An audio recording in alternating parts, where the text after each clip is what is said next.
하나님의 말씀 보겠습니다. 출애굽기서 23장 14절에서 19절까지 구약성경 117페이지 출애굽기서 23장 14절에서 19절까지 보겠습니다. 제가 한 절 읽고 여러분도 한 절 읽고 하겠습니다. 너는 매년 3번 내게 절기를 지킬지니라.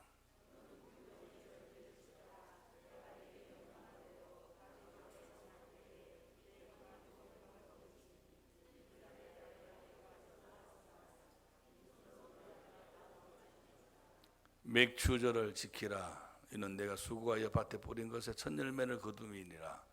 수장절을 지키라. 이는 내가 수고하여 이룬 것을 연말에 밭에서부터 거두어 저장함이니라. 너는 내 제물에 피를 유급인과 함께 들이지 말며 내 절기 제물에 기름을 아침까지 남겨두지 말지니라.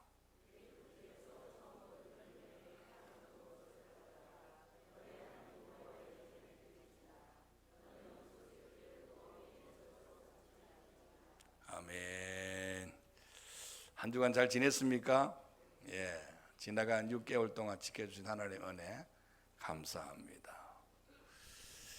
오늘은 2020년도 맥주 감사 주일로 지키는데 이 맥주 감사 주일이 어떻게 생성되었으며 누가 지켜야 하며 어떤 의미를 지니고 있는지 하나님의 말씀을 통하여 한번 생각하며 은혜 받는 시간을 갖고자 합니다.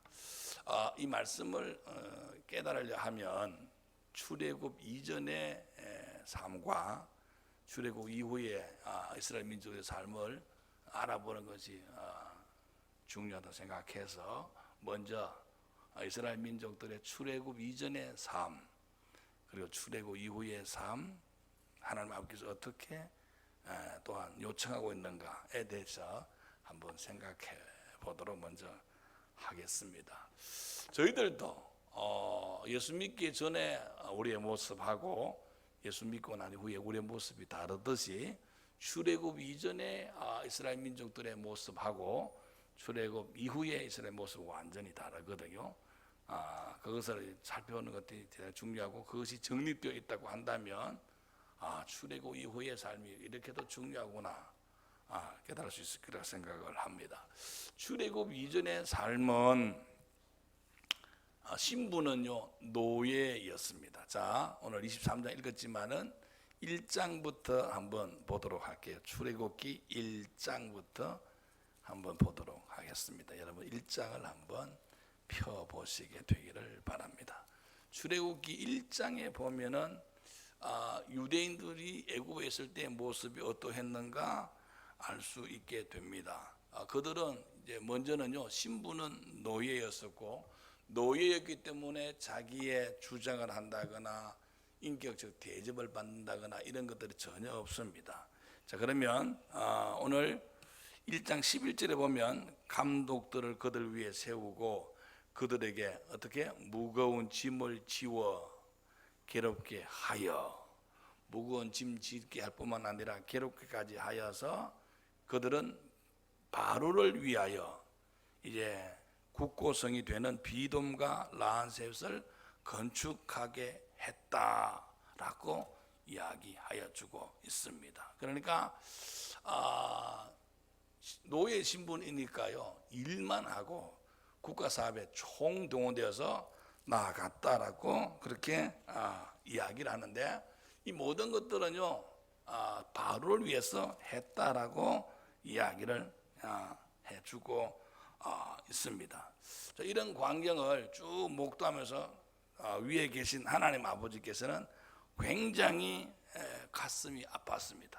그래서 백성들의 유대인의 모습에서 너무 가슴 아픈 것을 갖다 보시고 자 이제 구원시켜 줘야 되겠다라고 생각을 하나님 아버지께서 하게 됩니다. 자, 그래서 7절 보겠습니다. 3장 7절 출애굽기서 3장 7절 보면 하나님께서 이랬을 때 내가 애굽에 있는 너의 백성 고통을 분명히 보고, 하나님께서 봤죠.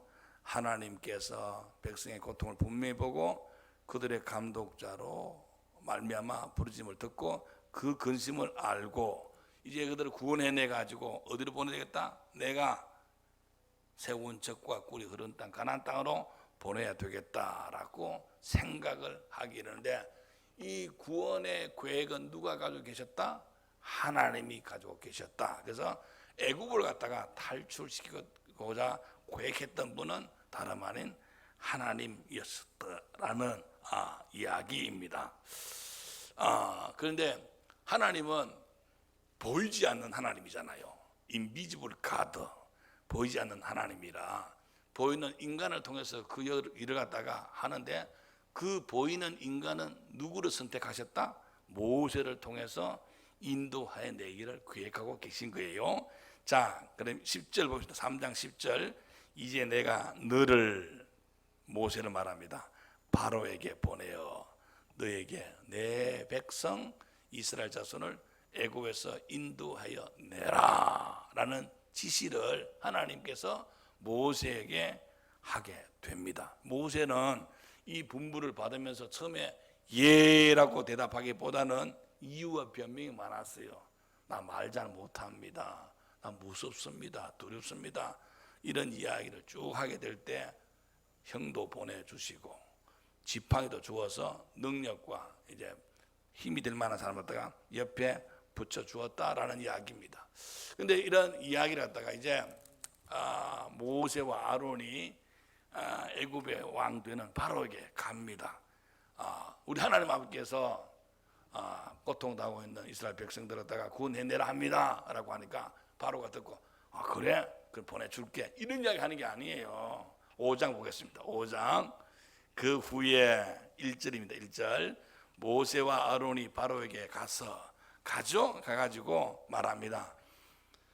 이스라엘의 하나님 여호와께서 말씀하시는 내 백성을 보내라고 했다라고 이야기를 쭉 하는데, 이 말씀 듣고 보내주는 것이 아니라 바로의 마음이 완악해서 전혀 보내줄 마음이 없었던 거죠.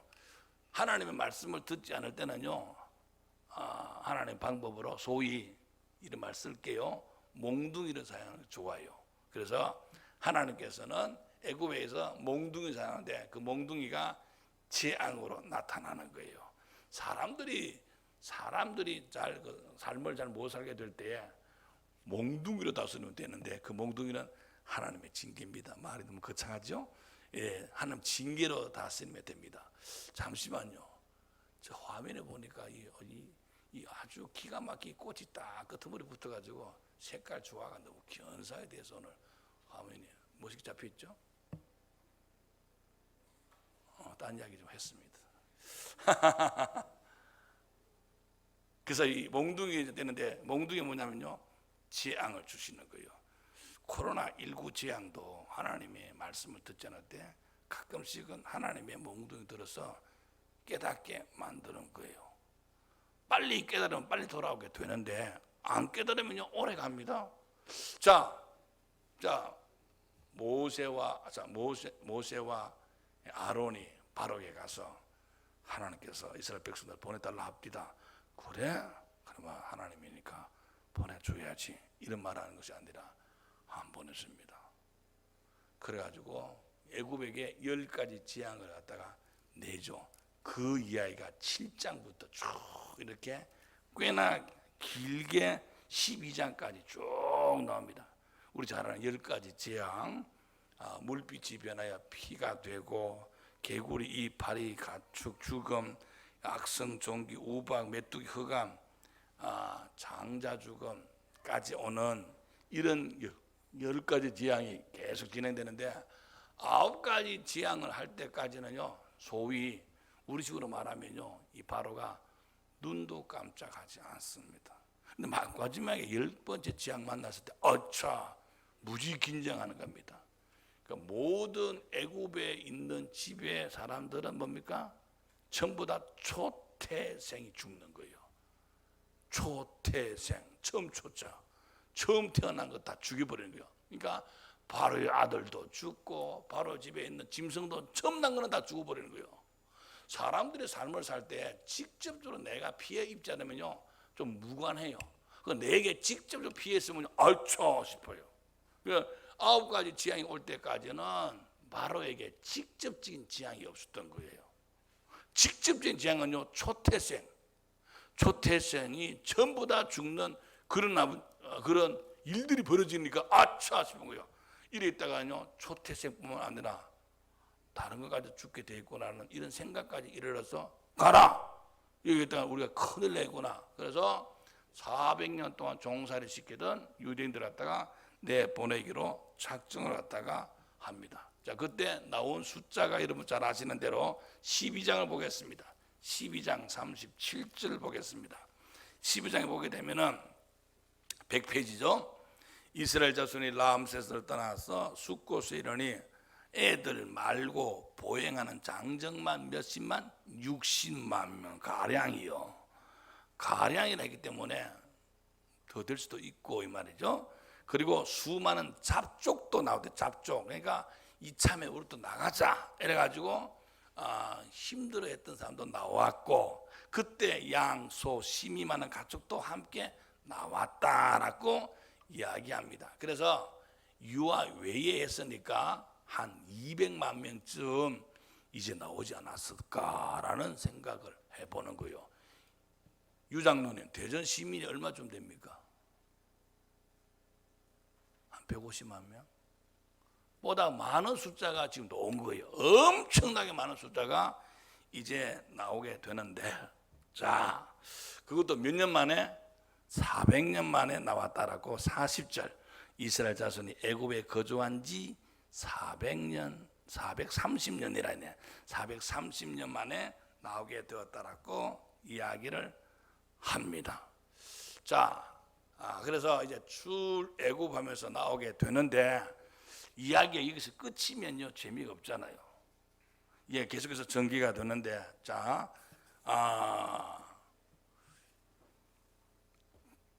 그 출애굽 이전의 시대 때의 그 유대인들의 모습은 노예 신분, 비인격적 대접받았던 이런 자였는데 이제 출애굽하면서부터 인격적 대접받고 하나님의 인정받는 구한 모습으로 탈바꿈 하게 되는 겁니다. 가는 과정에서 소위 홍해가 가로막혀 있는 거예요. 야, 심각하죠? 홍해는요 바다 해자입니다. 진짜 가서 보니까요 붉은 바다가 아니고 밑에 이제 불구스름한 뭐 우뭇가사라든 이런 것들이 비쳐 있기 때문에 위에서 보면 붉게 보인다고 해서 홍해라 그럽니다. 전 세계에는요 색깔로 이름을 지은 바다가 4개 있어요. 홍해, 백해, 황해, 흑해 있는데 홍해에게는요 사실은 지중해의 한 부분인데 그 지날 때 홍해라 그럽니다. 본래 백마강은 없는데 부여 쪽 지날 때 백마강이라 하는데 그가 금강이잖아요. 그처럼 이 홍해가 본래 홍해가 없고 본래는 지중해인데 그 동네는 홍해라 그렇게 이야기를 하는 겁니다. 자, 여러분, 자 14장 보겠습니다. 자, 이제 출애굽에서 나오는데 홍해가 가로막혀져 있습니다. 자, 심각하죠. 뒤에서는 애굽 군대가 따라오고 죽이려고 보내니까 너무 400년 동안 종살이 시키던 여자들 보내니까 이제 일꾼들이 없으니까 너무 딱하잖아요. 그래서 막 애굽 군대 따라오고 앞에는 홍해가 가로막혀져 있고 자 진퇴양난입니다. 이것의 말로. 자 14장 13절 모세가 백성에게 말합니다. 야, 이때 지도자가 굉장히 중요하구나 느꼈는데 13절 모세가 백성에게 말하기를 너희는 두려워하지 말고 가만히 서서 하나님께서 오늘 우리를 위하여 행하시는 구원을 보자라고 말합니다. 만약에 지도자가 돼가지고 말면 본인이 전전 근거하고 큰일 났다 다 죽고 됐다 이렇게 말하면 안 되는 거예요. 안 되는 거예요. 오늘 이 지도자가 돼가지고 야 두려워하지 말자. 하나님께서 오늘 우리를 위해서 구원의 역사를 갖다가 베풀 것이야 라고 이야기를 합니다. 14절 보겠습니다. 그러면서 하나님께서 우리를 위해서 싸울 것이야. 하나님 싸우나 보자. 이렇게 이야기하는데 자, 그 다음 15절이 참 중요해요. 15절. 자, 그렇게만 하고 가만히 있으니까요, 모세야 왜 가만히 있느냐? 가만히 있지 말고 바다를 향하여 나아가라. 자, 15절 되게 중요합니다. 15절 보겠습니다. 자, 여호와께서 모세에게 이랬을 때 너는 어째여 내게 부르짖기만 하느냐 이 말이죠. 이스라엘 자손이 명하여 앞으로 나아가라. 아니, 바다가 있는데 어떻게 앞으로 나아가? 여기에서 믿음이 필요한 거예요. 이성적으로 보면요, 앞으로 나가면 죽어. 자, 거꾸로 한번 이야기해 봅시다. 만약에 앞으로 안 나갔다 하면요, 바다가 열렸겠습니까? 안 열리는 거예요. 앞으로 나가니까 열린 거예요. 자, 우리가 오늘 기도하는 사람들이 가지고 있는 맹점이 뭔 줄 압니까? 기도만 해. 기도하고 역사 일어나게 되기 위해서 일들 하면서 뭘 해야 되는데 기도만 해. 그 역사 일어나지 않아요. 너는 어떻게 내게 부르짖기만 하냐? 앞으로 나아가라. 이 말을 듣고 모세는 앞으로 나가고, 자, 모세는 막대기를 갖다가 내밀고 백성들은 나가는 거예요. 그때 물이 샥 열리는 거란 말이에요. 누가 보면 17장에 있는 말씀 보면요, 가다가 고침을 받는지라. 안 갔으면 고침 못 받았을 거예요. 가다가 고침 받는 거예요. 오늘 많은 분들이, 한국의 신자들이요, 어떻게 되어 있다? 그 기도만 해요. 기도 플러스 행동이 따라야 되죠.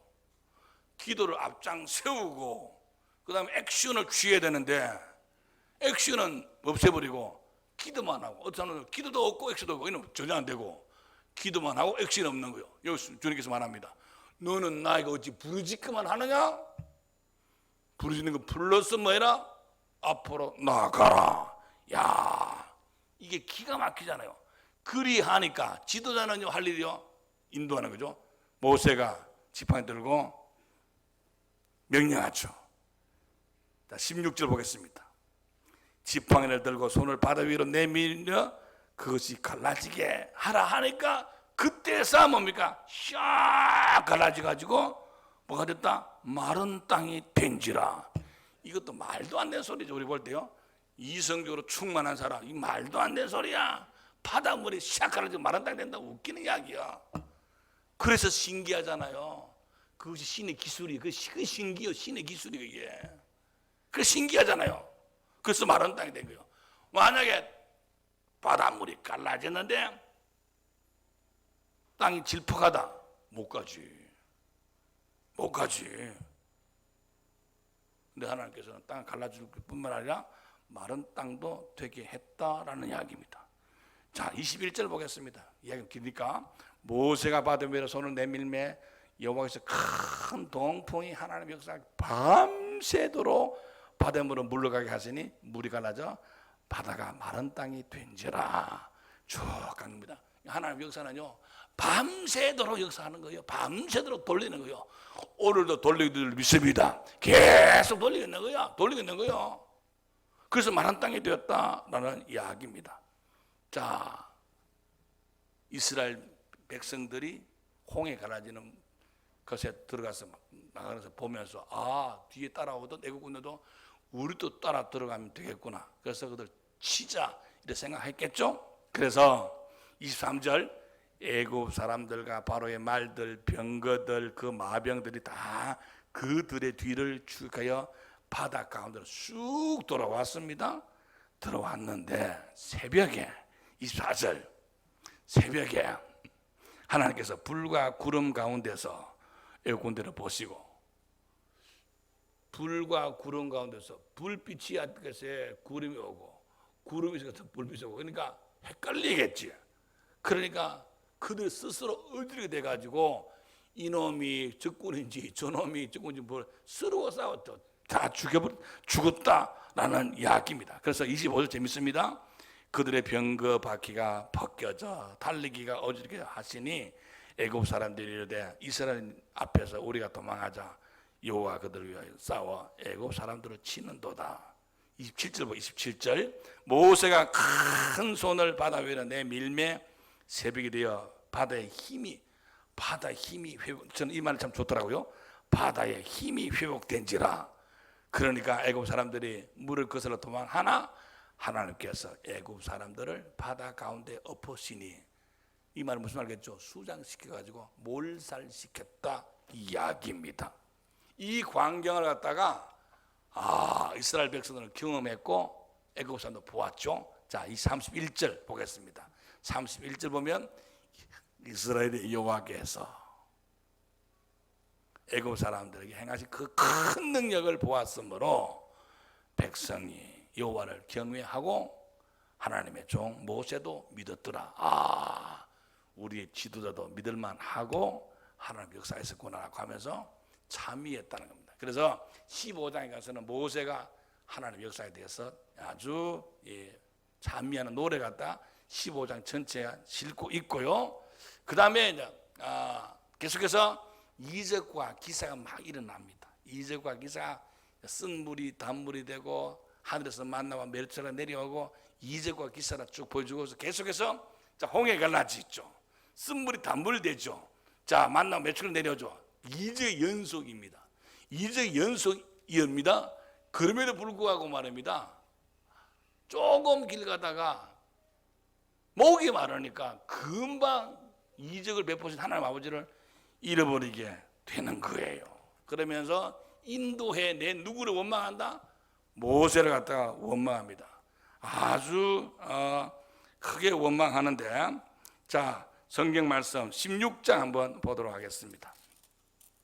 16장 이스라엘 자손의 온 회중이 엘림에서 떠나가지고 엘림과 시내산 사이에 있는 신광야에 이르니 애굽에서 나온 지 몇 달째? 2달 15일째라. 그러니까 75일째가 됐는데, 자, 2절 말씀 이스라엘 자손 온 회중이 그 광야에서 모세와 아론을 어떻게? 찬미한 것이 아니라 원망하며, 바로 14장에서는 뭡니까? 믿었더라가 원망으로 샥 바뀐 거예요. 그 모세가 그 모세인데, 조금 전에는 2달 15일 전에는 믿었더라가 됐는데 좀 힘들게 한다고 해서 원망함에 바뀐 겁니다. 자, 그때 역사했던 그 하나님이나 똑같은 하나님인데 지금 내 상황에서 좀 힘들다고 금방 상황이 좀 어렵다고 원망으로 바뀌는 거예요. 우리는 이렇게 되면 안 될 것 같은데, 좀 힘들더라도 그때 믿는 하나님 지금 똑같은데 여러분 원망하지 않게 되기를 바랍니다. 그러면서 하는 이야기가, 만약에 우리가 애굽에 있었더라면 고기 잘 먹고 잘 살았을 텐데 여기서 줄여 죽는구나 라고 말합니다. 요거는 좀 과장해서 이야기한 거 아니겠습니까? 애굽에 있을 때 뭐 고기 먹었겠어요? 그거 보겠습니다. 자, 3절 16장 3절 이스라엘 자손이 그들에게 이르되 우리가 애굽에서 고기 가마 곁에 앉아 있었던 때와, 고기 가마 무슨 노예가 무슨 고기 가마 곁에 있어? 거짓말에서 뻥치고 있는 거죠. 고기 가마 곁에 앉아 배불리 먹고 떡 먹고 하는 것 같아. 그래서 괜히 모세 원망한다고 이런 얘기를 했다가 쓴 것이 아닌가라고 생각합니다. 자, 하나님께서 이거 보시고 이래서 안 되겠구나, 출애굽시켜 주셨지만은 법과 제도가 없다고 한다면 계속해서 지리멸렬하고 문제가 생기겠구나 해서 그때 만든 것이요 10계명이 만들어집니다. 모법이 되는 10계명을 갖다가 시내산으로 와서 만들게 만들고, 두 번째는요 안식년과 안식일을 만들어요. 적어도 일주일에 한 번씩은 제사 드려, 오늘 예배 드려 이 말입니다. 그리고 오늘 이야기예요. 23장 14절에서 19절까지 제 절기는 꼭 지켜야 돼 라고 하면서 유월절, 맥초절, 수장들을 갖다 지켜 라고 이야기하면서 지시를 내는 이야기가 오늘의 이야기입니다. 이게 사실은요 법이 없게 될 때 원망하고 지리멸리한 상태인데 법을 주면서 법대로 살면 될 수 있어 라고 하면서 이제 지키명, 안식일, 세 번째가 오늘 세절기 지킴 이야기가 순서대로 나오는 거예요. 자, 한번 볼까요? 20장에서는 10계명이 나옵니다. 10계명 쭉 나오고요. 자, 그리고 우리 오늘 3장 읽지 않습니까? 23장을 갖다가 읽었는데 23장 14절 앞에 10절부터 보면 안식년과 안식일 지키는 이야기가 나옵니다. 10절부터 봅시다. 너는 6해 동안 너의 땅에 파종하여 그 소산을 거두고 제7째 해에는 갈지 말고 묵혀두어서 내 백성의 가난한 자들이 먹게 하라. 그 남은 것은 들 짐승이 먹으리라. 내 포도원과 감람원도 그리할지니라. 그리고 안식일 지키는 것, 너는 6해 동안 너 일을 하고 7째 날은 쉬라. 너 소와 나귀가 쉴 것이며 너 여종도 자식도 나귀가 숨을 돌리리라 하면서 안식년과 안식일 이야기하고 이래야만 하는 법도를 지켜야 되겠다 생각했고요. 그 다음에 오늘 이야기에서 새 절기를 갖다 지키라 하는데 유월절, 맥추절, 수장절을 지키라 이야기하는 거예요. 자, 유월절, 맥추절, 수장절을 지키라는 거죠. 유월절은 구원받은 날은 잊어버리면 안 돼. 유월절은 구원받은 날은 꼭 기억해야 돼요. 오늘 마찬가지입니다. 여러분 구원받을 날은 꼭 인식할 수 있게 되기 바랍니다. 구원받은 날은 지키라. 그 다음에 먹게 된 것도 너무 감사해 지키라. 그리고 앞으로도 계속해서 줄 것도 믿으면서 감사해라. 이 이야기가 바로 유월절, 맥추절, 수장절인데 이 세 가지가 갖는 의미를 잠시 생각하고 오늘 말씀을 마치고자 합니다. 자, 유월절을 지키라라는 의미는요, 아까 말씀드린 것처럼 구원받은 그 감격은 잃어버리면 안 된다라는 겁니다. 저는 우리 한국 교회가 좀 심각한 문제에 도래했는데 구원받은 감격을 잃어버린 것 같아요.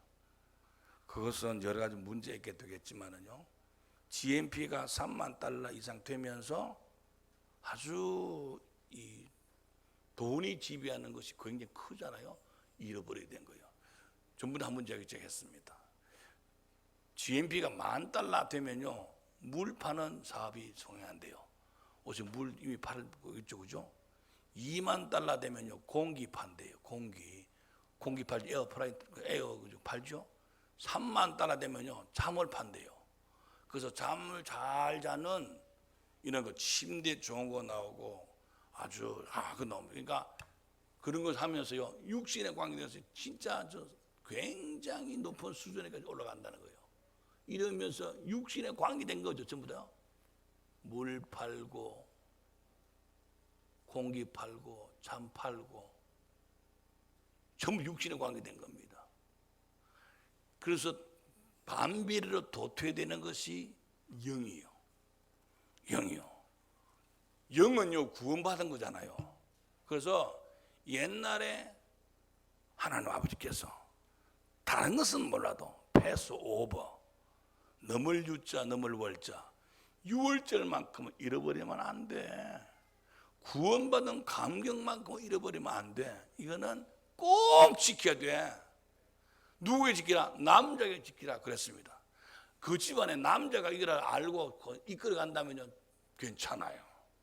그런데 남자가 만약에 후리하다, 여자가 아무리 해봐도 남자와 하면 더 힘이 있습니다. 그래서 매년 3번씩 남자에게 이 꼭 지키라고 이야기해 주고 있습니다. 이거는 법칙이야.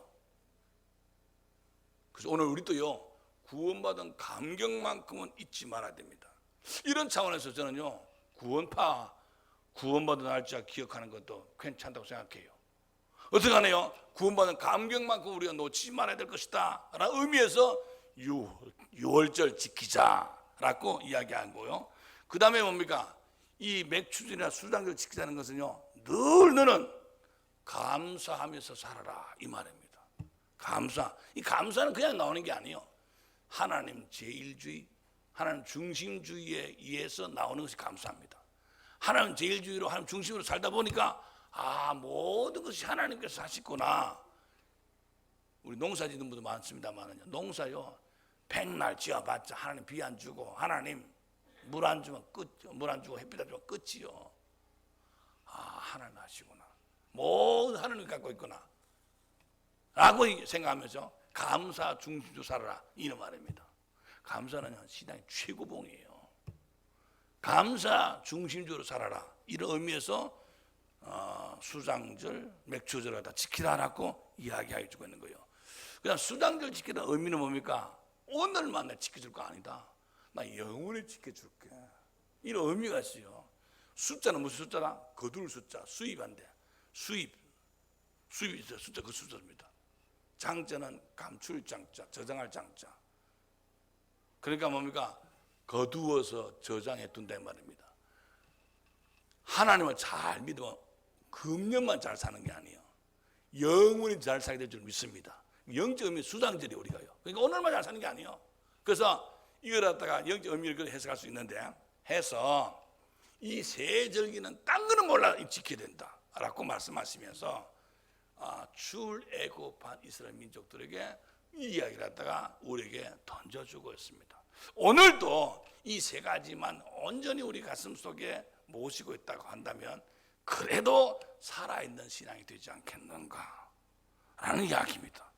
여러분 6월절에 감격 있습니까? 아멘 하십시다. 6월절에 감격 있습니까? 자, 모든 것에 감사로 살아가십니까? 그리고요, 앞으로 여러분 미래도 하나님 지켜 주실 수 믿습니까? 이러한 정신만 가지면 나간다면은 세상에 아무렇게 한다 하더라도 괜찮다라는 겁니다.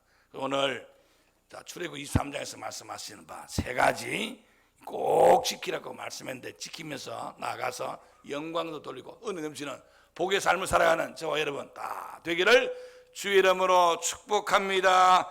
기도하겠습니다. 사랑과 내가 풍성하신 나의 주 하나님 아버지, 감사와 찬송과 존귀와 영광을 주 앞에 돌립니다. 지나간 아버지 2020년도 반년을 지켜주심에 감사하여 오늘 맥주절을 지키는데 우리가 마음 정성 뜻을 다하여 지키는 맥주 감사절 받아 주옵시고, 이후에도 은혜 넘치는 복의 삶을 살기에 부족함는 우리 모두 되게 해 주옵소서. 아버지 하나님이여, 출애굽한 이스라엘 민족에 주께서 말씀하 이르기를 십계명과 안식일을 지킬 뿐만 아니라 세절기 꼭 지키라고 말씀했는데, 오늘도 지키면서 나아가서 신앙의 본질을 잃지 않는 우리 모두가 될 수 있도록 인도해 주옵시고, 어떤 정황 속에서도 흔들림이 없는 아름다운 신앙 활동 펼치며 나가는 우리 모두로 삼아 주옵소서. 감사합니다. 축복합니다. 예수님의 귀하신 이름으로 기도하옵나이다. 아멘.